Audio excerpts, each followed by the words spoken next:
तो मैट्रिसेस में एक इम्पॉर्टेंट कॉन्सेप्ट देखते हैं, adjoint of a matrix. Adjoint of a matrix क्या है? वो भी एक मैट्रिक्स है, और सपोज यदि कोई मैट्रिक्स है ए, तो एडजॉइंट को अपन डिनोट कैसे करते हैं? ए डी जे ऑफ ए, है ना। तो ये जो है ये क्या हो गया? ये एडजॉइंट ऑफ अ मैट्रिक्स हो गया, ये हो गया एडजॉइंट ऑफ ए। ठीक, तो किसी भी मैट्रिक्स का एडजॉइंट कैसे निकालते हैं, है ना, ये अभी अपन देखेंगे। तो वो प्रोसेस जब अपन डिस्कस करेंगे आपको लगेगा है ना ये काफ़ी मतलब कॉम्प्लिकेटेड टाइप का प्रोसेस है। तो इस प्रोसेस को करने की हमको ज़रूरत क्यों पड़ती है? तो किसी भी मैट्रिक्स के एडजॉइंट को निकालने की हमको ज़रूरत पड़ती है एक और बहुत इंपॉर्टेंट मैट्रिक्स को निकालने के लिए, और वो मैट्रिक्स क्या है? Inverse, inverse of a matrix. ठीक है, तो किसी भी मैट्रिक्स का इनवर्स जो है वो कैसे निकालते हैं, है ना, ये तो अपन एक दो वीडियोस में देखेंगे, बट बिल्कुल ब्रीफली जो है इनवर्स का कॉन्सेप्ट क्या है कि कोई भी मैट्रिक्स है यदि ए, उसको यदि उसके इनवर्स से हम मल्टीप्लाई कर दें, और इनवर्स को हम कैसे डिनोट करते हैं? ए माइनस वन, है ना। ये a raise to power minus one नहीं है, इन द सेंस कि ए माइनस वन जो है वो ये वन अपॉन ए नहीं है, है ना। वन अपॉन ए नाम की कोई चीज नहीं होती है मैट्रिसेस में, केवल ये डिनोट करने का तरीका है ना। तो ए माइनस वन यदि किसी भी मैट्रिक्स को उसके इनवर्स से हम मल्टीप्लाई कर दें तो हमारे पास में क्या आ जाता है? आइडेंटिटी मैट्रिक्स आ जाता है। ठीक है, तो ये बहुत इंपॉर्टेंट ऑपरेशन है। अभी हम सिस्टम ऑफ साइमल्टेनियस इक्वेशंस को सॉल्व करेंगे मैट्रिसेस को यूज करके। डिटर्मिनेंट्स को यूज करके तो सॉल्व करना हमने देख लिया डिटर्मिनेंट्स में, पर मैट्रिसेस को यूज करके हम सॉल्व करेंगे तो वहां पे, है ना, इनवर्स बहुत फ्रीक्वेंटली आएगा। ठीक है, तो ये एक इंपॉर्टेंट मैट्रिक्स है और उसको निकालने के लिए हमको एडजॉइंट की जरूरत पड़ती है। तो किसी भी मैट्रिक्स का एडजॉइंट हम कैसे निकालते हैं, है ना, उसको देखते हैं।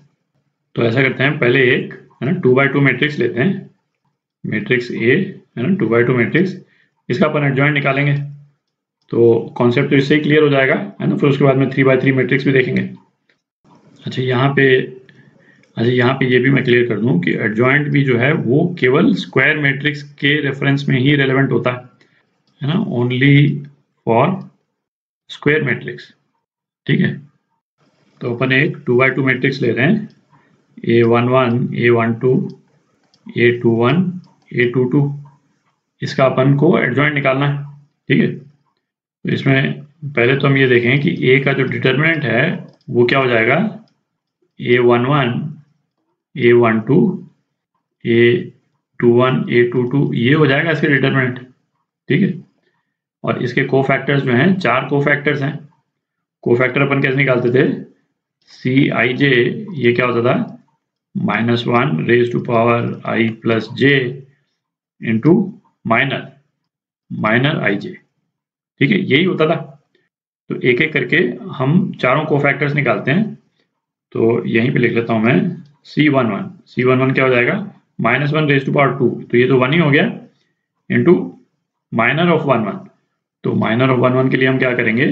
ये वाला कॉलम हट जाएगा और ये वाला रो हट जाएगा, और ये जो डिटर्मिनेंट बचेगा, है ना, ये 2x2 है तो सिंगल एक वैल्यू बच रही है, पर 3x3 में एक प्रॉपर डिटर्मिनेंट बच जाता है ना, जो भी बचेगा उससे हम मल्टीप्लाई कर देंगे।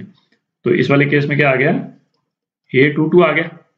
ठीक है, फिर C12 हम निकालें तो -1 रेज टू पावर 1 प्लस 2, मतलब, है ना, -1 आ गया, और इंटू 12 का माइनर क्या हो गया? A21, तो ये -A21 आ गया। इसी तरह से C21 ये क्या हो जाएगा? -A12 हो जाएगा, और C22 ये क्या हो जाएगा? A11 हो जाएगा। ठीक है, तो अब क्या हम इस मैट्रिक्स A का जो कोफैक्टर मैट्रिक्स है वो लिखते हैं। तो कोफैक्टर मैट्रिक्स लिख रहे हैं अपन A की, तो मैं इसको CA करके डिनोट कर रहा हूँ, है ना। कोई भी नोटेशन ले सकते हैं, कोई इसका स्टैंडर्ड नोटेशन नहीं है। तो कोफैक्टर मैट्रिक्स बेसिकली क्या हो गई? C11 की वैल्यू यहाँ, C12 यहाँ, C21 यहाँ और C22 यहाँ। ठीक है, और ये चारों वैल्यूज अपन निकाल चुके हैं अभी। तो क्या हो जाएगा? A22 यहाँ, -A21 यहाँ, -A12 यहाँ और A11 यहाँ। ठीक है, हर चीज को, है ना, काफी डिलिब्रेट कर रहे हैं क्योंकि इसमें स्टेप्स काफी हैं।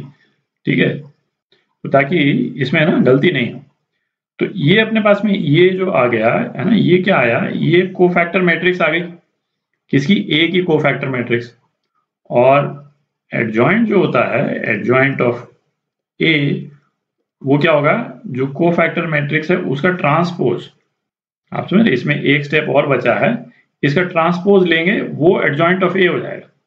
ठीक है, तो मैं यहां पे लिख देता हूं एडजॉइंट ऑफ ए, है ना, ये क्या हो जाएगा, इसका ट्रांसपोज। तो A22 A11 और फिर ये उल्टा हो गया, है ना, माइनस A12 माइनस A21, ये। ठीक है, तो किसी भी मैट्रिक्स का एडजॉइंट निकालने का ये प्रोसेस है ना। हम कोफैक्टर्स निकाल लें, सारे एलिमेंट्स के कोफैक्टर्स निकाल लें, ठीक है, इसके डिटर्मिनेंट से, और फिर कोफैक्टर मैट्रिक्स बना लें। कोफैक्टर मैट्रिक्स में जो लोकेशन होगी अलग अलग कोफैक्टर्स की, है ना, वो तो वही होगी जो एलिमेंट्स की है ना, 1 1 1 2 2 1 2 2। तो कोफैक्टर 1 1, कोफैक्टर 1 2, कोफैक्टर 2 1, कोफैक्टर 2 2। ठीक है, तो हमारे पास कोफैक्टर मैट्रिक्स आ जाएगा, उसका हम ट्रांसपोज ले लें। ठीक है, तो ये पूरा प्रोसेस जो है ना, थोड़ा लंबा जरूर है, बट अपने को बिल्कुल क्लियर रहना चाहिए। तो ऐसा करते हैं, एक 3x3 मैट्रिक्स का एडजॉइंट निकालते हैं अपन, है ना, अपने प्रैक्टिस के लिए। तो एक सिंपल सी 3x3 मैट्रिक्स लेते हैं, 1 2 3 -2 1 -3 और 2 0 3 कर देते हैं। ठीक, 1 कर देते हैं। ठीक, तो ये ए का जो डिटर्मिनेंट है ना, वो क्या हो जाएगा, सेम, -2 1 -3 2 0 1। ठीक है, अब इसके कोफैक्टर्स निकालते हैं। तो C11 है ना, -1, मैं कोफैक्टर का जो रिलेशन है वो यहाँ ले लेता हूँ। Cij जो है वो क्या होता था, -1 raise to power i plus j और माइनर ij। ठीक है, तो C11, तो C11 में ये पहली रो और पहला कॉलम हम हटा देंगे, तो हमारे पास में जो डिटर्मिनेंट आ जाएगा कोफैक्टर के लिए वो कौन सा आ जाएगा, ये आ जाएगा, जिसको हम +1 से मल्टीप्लाई कर रहे हैं। तो ये कितना हो गया, 1 हो गया। ठीक है, अब C12, ठीक है, अच्छा इसमें -1 रेज़ टू पावर 3 आ जाएगा, तो ये -1 हो गया इंटू, अब मैं हटा देता हूँ, है ना, ये तो आप विजुलाइज कर ही सकते हैं मेंटली, -2 + 6 है ना 4, तो ये 4 हो गया। C13 -1 का पावर तो इवन हो जाएगा, तो ये 1 हो गया, है ना, और माइनर क्या हो गया, 0 -2, तो ये -2 हो गया, है ना। C21 -1 रेज़ टू पावर 3, तो इसमें भी माइनस लगेगा आगे, और ये क्या, 2 × 1, तो 2 और ये -2 हो गया। C22 बीच की रो, बीच का कॉलम, बीच की रो ये हट जाएगी, तो 1 - 6 है ना, -5, ये -5 हो गया। 2 3 है ना, 2 3 ये दोनों हट जाएगा, तो कितना, 0 -4 है ना, -4 है, और ये 2 3 के कारण एक माइनस और लगेगा आगे, तो +4 हो जाएगा। एंड C31 है ना, -6 -3 -9, फिर C32 इसमें माइनस लग जाएगा आगे, 32 ये हट गए, तो क्या बचा, -3 + 6, तो 3 है ना, 3 और एक माइनस लग जाएगा शुरू में, -3, और C33 ये क्या हो गया, 1 + 4, तो ये 5 हो गया। ठीक है, तो कोफैक्टर मैट्रिक्स जो है ए की, यदि वो हम लिखें तो ये क्या हो जाएगी, 1 -4 -2 -2 -5 4 और -9 -3 और 5, ये हो गई। ठीक है, अब ये जगह बना लेते हैं, इसको हटा देते हैं। तो एडजॉइंट ऑफ ए, ये क्या है, इस कोफैक्टर मैट्रिक्स का ट्रांसपोज।